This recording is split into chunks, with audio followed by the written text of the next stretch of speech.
Don't talk about a government agency taking care of these things. Don't talk about some institutional program that will look after the homeless and the hungry and so on.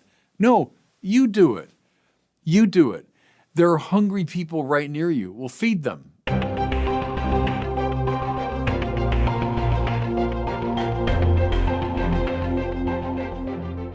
Welcome back to the Word on Fire show. I'm Brandon Vaught, the host and the senior publishing director at Word on Fire.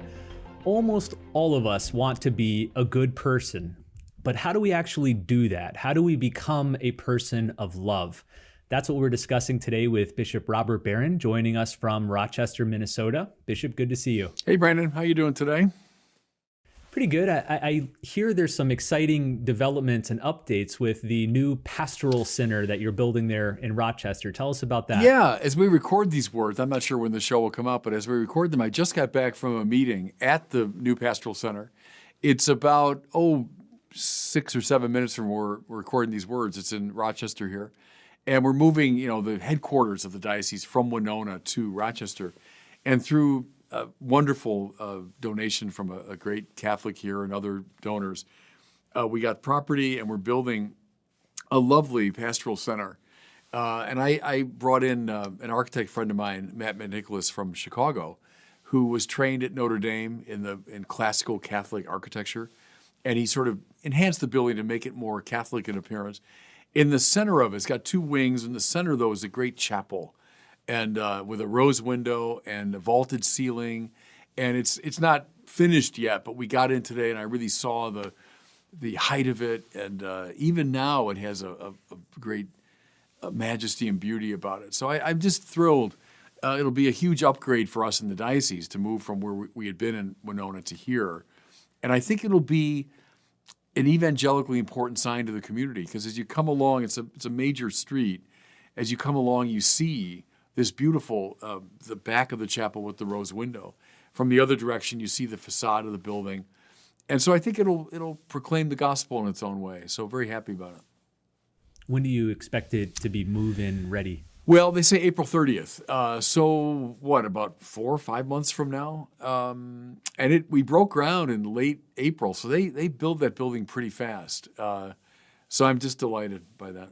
Well, today I want to talk with you about how to become a person of love. When you ask people on the street, what's the purpose of life? Religious people, non-religious people, probably the most common answer you'll get is to be a good person. Mm-hmm. And you and I have quibbled with that answer. That's not necessarily the full purpose of life, but it does raise the question, how do you do that? How do you become a good person? What does it mean? Now, in answer to that, you've often quoted Dorothy Day, who once said that everything a baptized Christian does every day should be related to the corporal and spiritual works of mercy. In fact, if I'm not mistaken, when you were rector of Mundelein Seminary, you had posters made with that quote, and you hung them up all around the campus. What is Dorothy getting at here, and why are these corporal and spiritual works of mercy so important? It's one of those quotes that was just illuminating from the moment I read it. Certain things you read and it just kind of takes your breath away, and you say, yes, that just sheds light in every direction. I think the reason, Brandon, is it so concretizes what we mean when we say love. So, right, everyone wants to be a good person, everyone's devoted to love. Great. But what does that mean? It means to will the good of the other. And you say, okay, I get that, but that's still kind of abstract.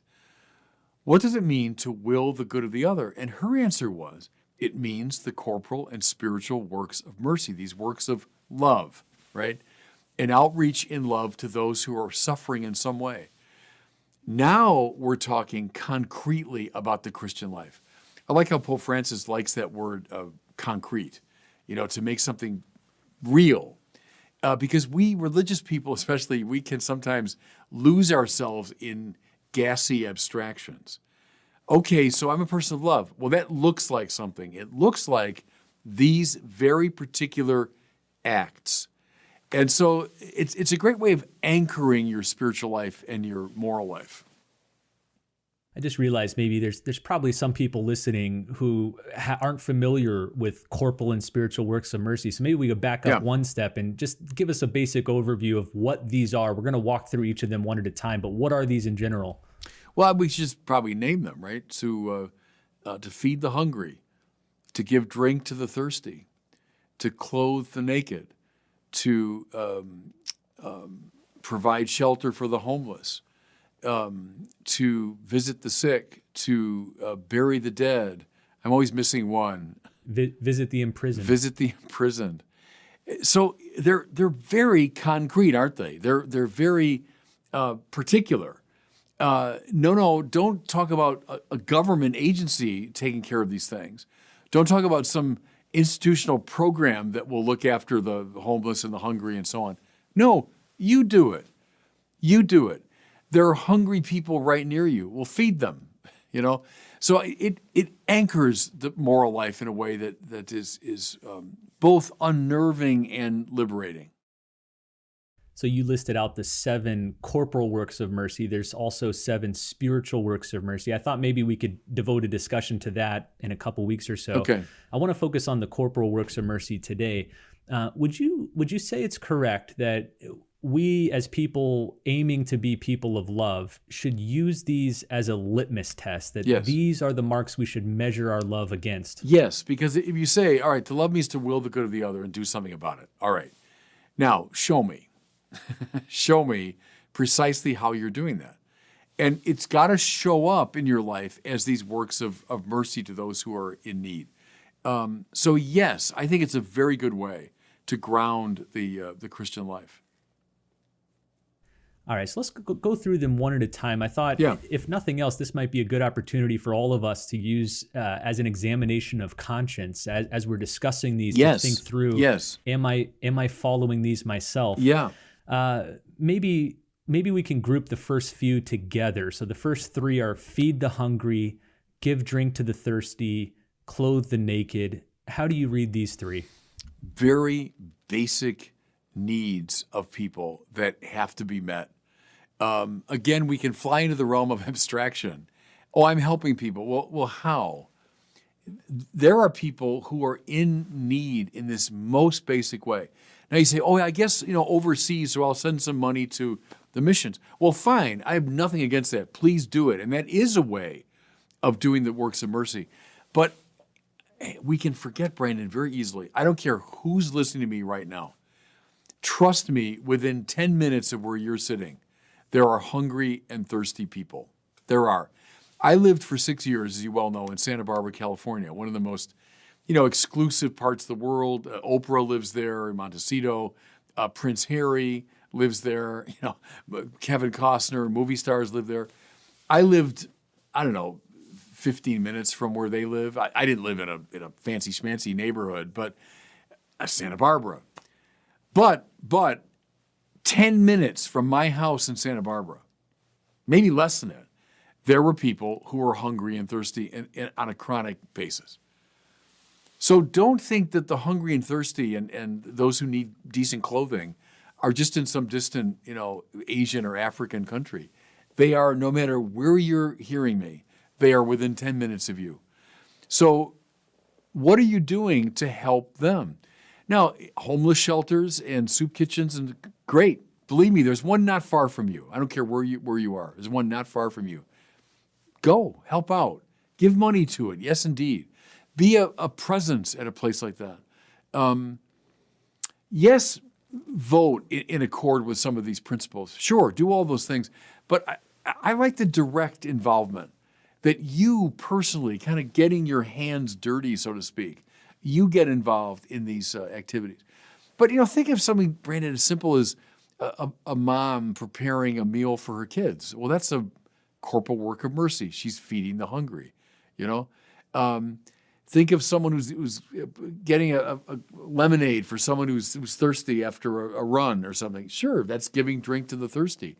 So it's not like just the dramatic cases of, those who are in dire need, but even those simple gestures of assuaging someone's hunger or thirst. Clothe the naked. There are people who are in need of warm clothing. A lot of people listen to me right now. Within 10 minutes of you, there are centers that provide clothes for people that need them. Babies who are, in poor families that need basic clothing. One thing I mentioned, I think maybe at the Good News Conference, I said the closet is a very interesting place for some spiritual work. What I meant was, you go into your closet and trust me, you're going to find all kinds of things in there that you don't wear, that you haven't worn in ages. There's a shirt. Why is that still here? I haven't worn a thing in 3 years. Well, that's a very good sign that it's time to give that away. Someone once said to me, there should be like an expiration date on clothes, like on food. Like if this shirt expired in 2019. Good. Go into your closet and find shoes and shirts and pants and coats that you can and should give away, and give. That's clothing the naked, right? So I like the particular concrete quality of these things. You shared that Dorothy Day quote just kind of rocked your world and left an indelible mark. There was a similar quote that I encountered when I was in college. At the time, I was a Protestant, and there was an evangelical writer named Shane Claiborne, kind of an evangelical version of Dorothy Day, wrote a book called The Irresistible Revolution about serving the poor.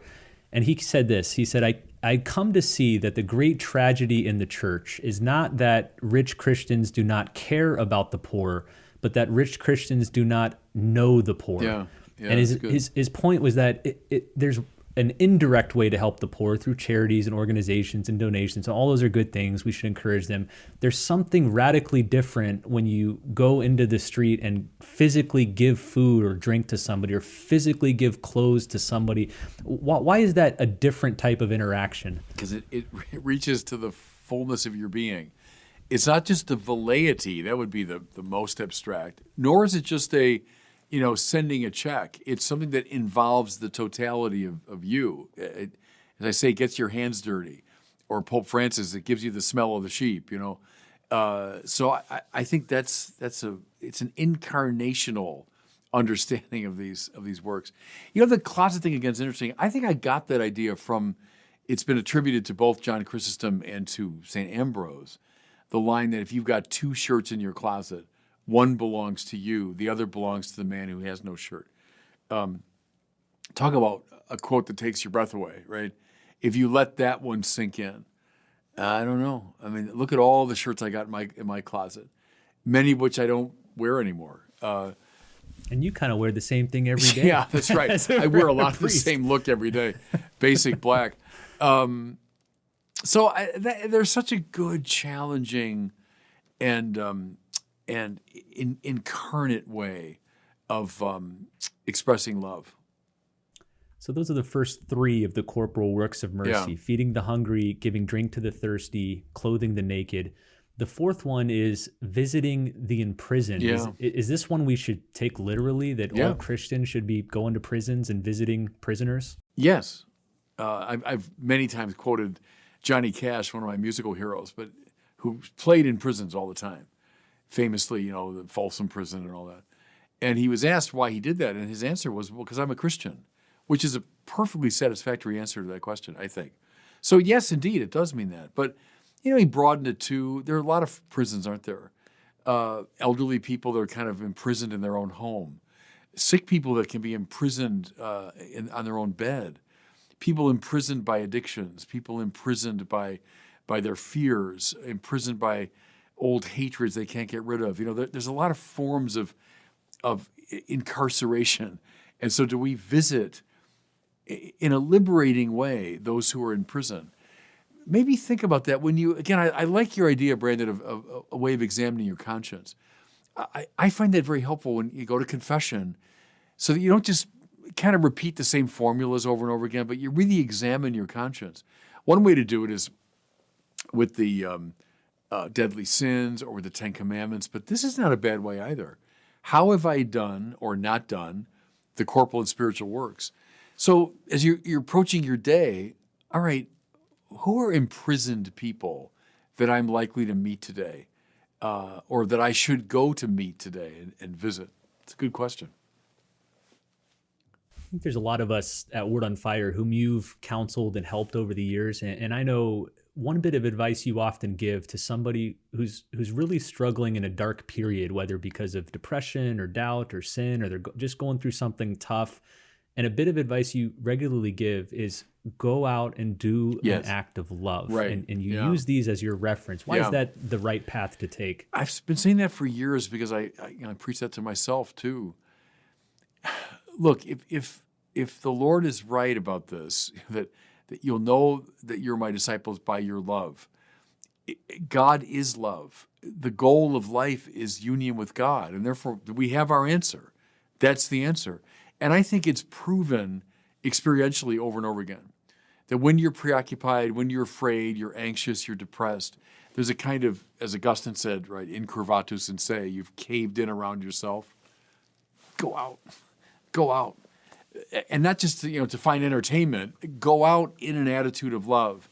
And you'll break free of this kind of black hole quality. That's, I think, our metaphor for incurvatus in se would be a black hole that just draws everything into itself. To break free from that is to engage even in the simplest act of love. It doesn't have to be, Mother Teresa, but I mean, just how about write a note to someone that you haven't talked to for a while that you suspect probably could use a word of encouragement. Offer a compliment to someone who needs it, right? Help a kid who's struggling with his or her studies in school. Bake cookies and give them out. I mean, do anything that will break you free of the black hole tendency of sin. That's what I mean. And so when people write to me, they do sometimes, saying just that, like, I'm just lost. I'm in a black depression, And I don't know the person well enough to be giving like really good psychological or counseling kind of advice. But I always say that. All right, step one, perform the simplest act of love today. And then tomorrow, do another one. And the next day, maybe do 2 acts of love, And it can't do any harm. The person probably needs, I know needs more, personal attention and maybe psychological counseling and medication even, who knows? And nothing wrong with any of that. But as step one, perform the simplest act of love. And I think you'll find a way out of that hell.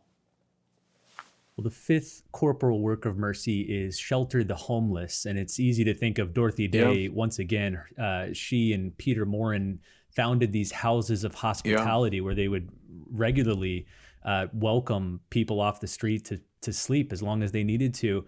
What does that mean for the rest of us who maybe aren't in a position to, literally welcome homeless people into our homes? Or is that what the church is driving at here? Well, at the limit, I think. But look, everyone knows in our country it's worsened enormously in the course of my lifetime, the homelessness problem. My years in L.A., I was there for 6 years, and it was appreciably worse.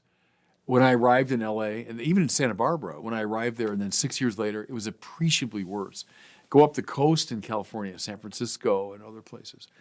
Homelessness here in Rochester, Minnesota, which is brutal as the winter has now arrived, So to be aware of that problem and do something. Now that might be, in your contributions, in your political commitments, but that you do something to provide shelter. Now, maybe it's working in a homeless shelter. Maybe it's contributing to a homeless shelter.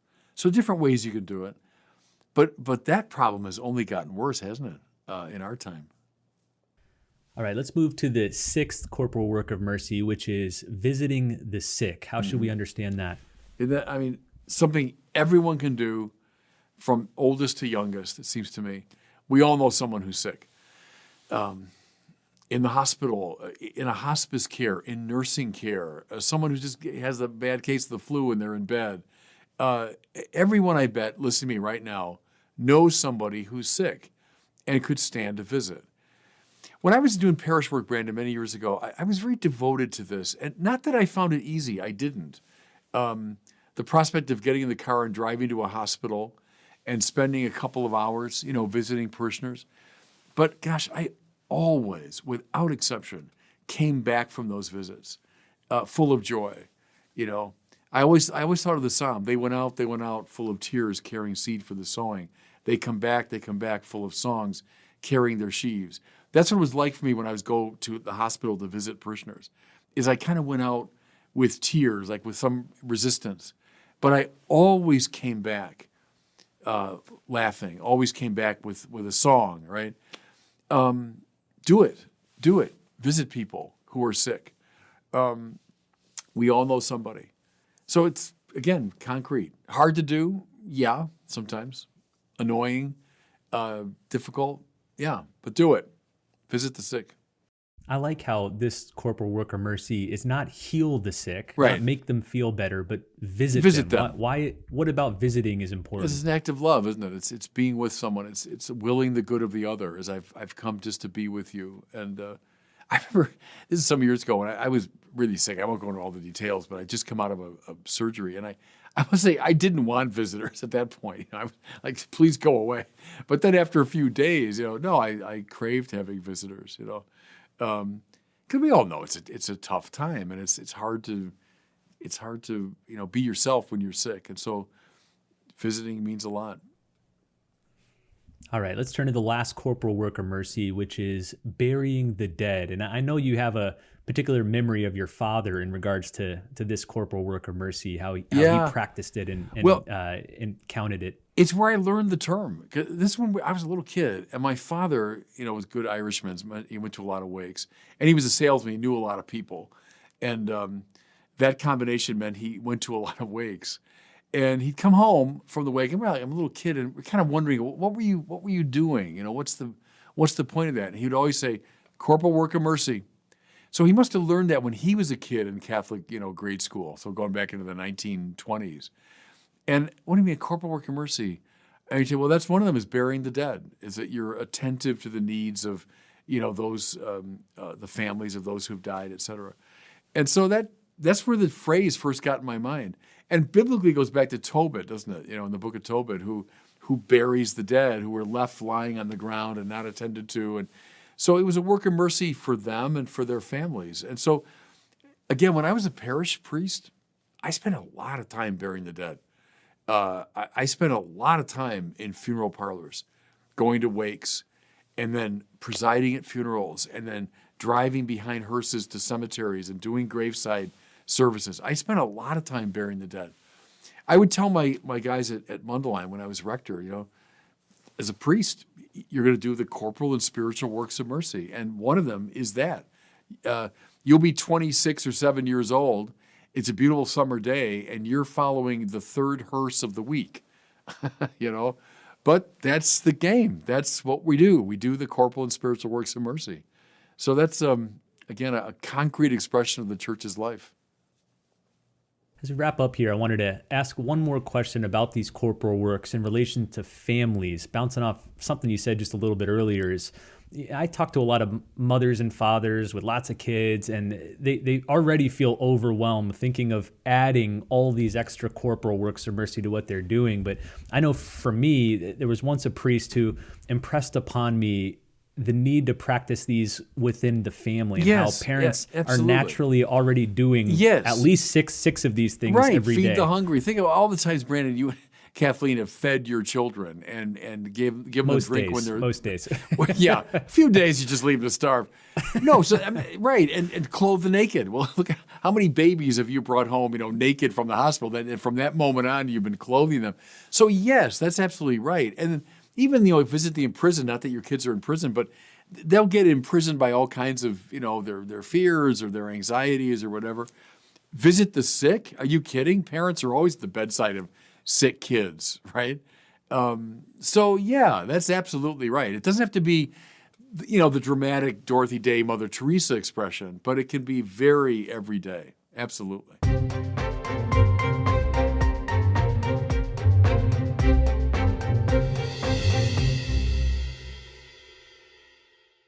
Well, it's time now for our question from one of our listeners. Today we have one about sin, the passing on of sin.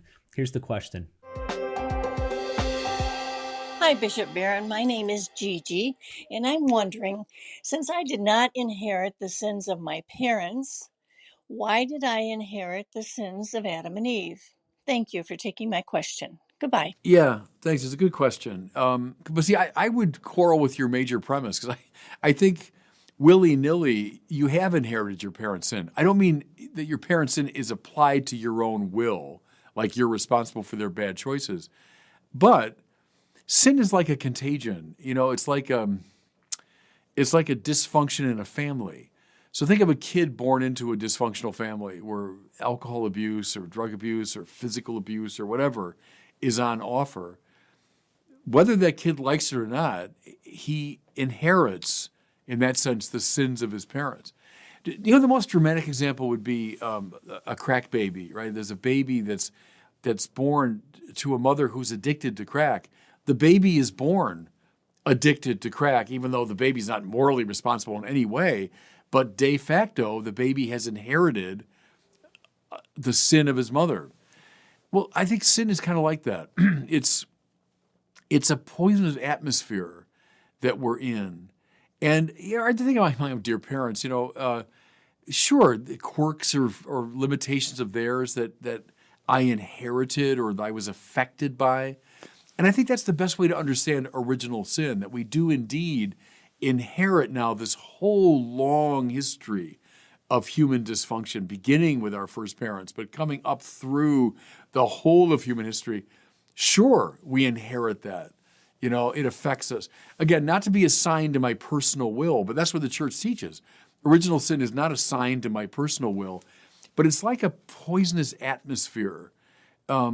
See, again, that's why we need not just a teacher, we need a savior.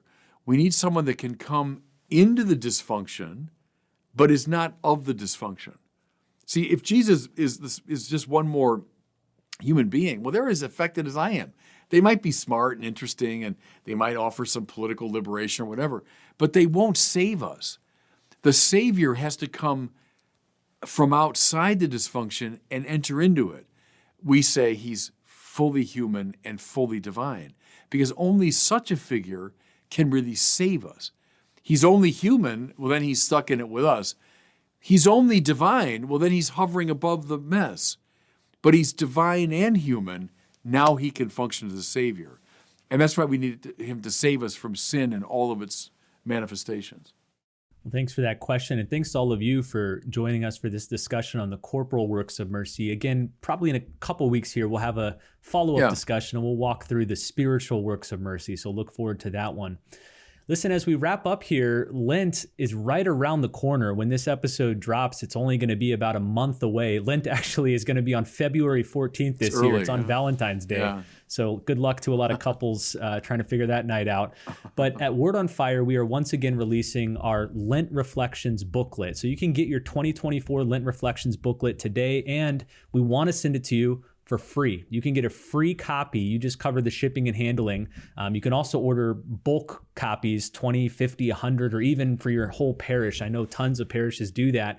Each booklet features the gospel reading for every day during Lent from Mass, along with a short reflection from Bishop Barron. So you can journey through the scriptures throughout Lent. Hundreds of thousands of people have been enjoying these books over many years. So learn more, get your free single copy, and then order a bunch more to pass out to friends or family or parishioners. You can find out more at the website wordonfire.org/Lent2024. The website's wordonfire.org/Lent2024. I'll include a link to that in the show notes. Well, thanks so much for watching and listening. We'll see you next time on the Word on Fire show.